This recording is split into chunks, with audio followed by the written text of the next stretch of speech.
दोस्तों, कहते हैं माँ भगवान का दूसरा रूप होती है, लेकिन आज की कहानी सुनकर शायद आप ये सोचने को मजबूर हो जाएंगे कि आखिर हम कहाँ जा रहे हैं। जौनपुर के एक वृद्धाश्रम में एक ऐसी खबर सामने आई है जिसने इंसानियत को शर्मसार कर दिया है। एक माँ जिसने जिंदगी बेटी की उपेक्षा में बिता दी और मौत के बाद भी जिसने अपने बच्चों से सिर्फ तिरस्कार ही पाया। 20 नवंबर की रात किडनी फेल होने से 62 वर्ष की शोभा देवी ने आखिरी सांस ली। वृद्धाश्रम वालों ने तुरंत बेटे को फोन किया और फोन उठाने पर छोटे बेटे का जवाब सुनकर आपका दिल पथरा जाएगा। भतीजे की शादी है, घर पर शव लाए तो अपशकुन हो जाएगा। शादी के बाद ले जाऊंगा, तब तक के लिए फ्रिज में रखवा दीजिए। ये दंपति गोरखपुर के कैंपियरगंज के थे, भुआल गुप्ता और उनकी पत्नी शोभा देवी। 3 बेटे संजय, गज्जू और अज्जू, और साथ ही 3 बेटियां भी। लेकिन उम्र ढलने के साथ ही घर में विवाद, तिरस्कार और बेगानापन बढ़ने लगा और दोनों ने घर छोड़कर धार्मिक यात्रा पकड़ ली। अयोध्या, मथुरा, वृंदावन घूमते हुए अंत में आकर ठिकाना बना जौनपुर का एक वृद्धाश्रम।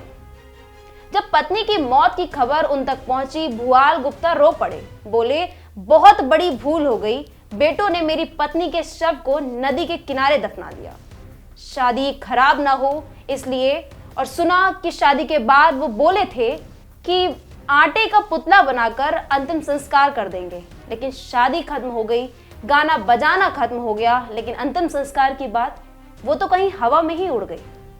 20 नवंबर को मौत होती है। बेटों ने कहा घर में शव लाए तो अपशकुन हो जाएगा, शादी का बहाना बन गया, फ्रीजर में रखने का आदेश दे दिया गया। 3 बेटों ने बिना किसी को बताए, किसी अंतिम संस्कार को किए बिना नदी के किनारे गुपचुप तरीके से दफना दिया। पिता बोले, बहुत बड़ी भूल हुई थी।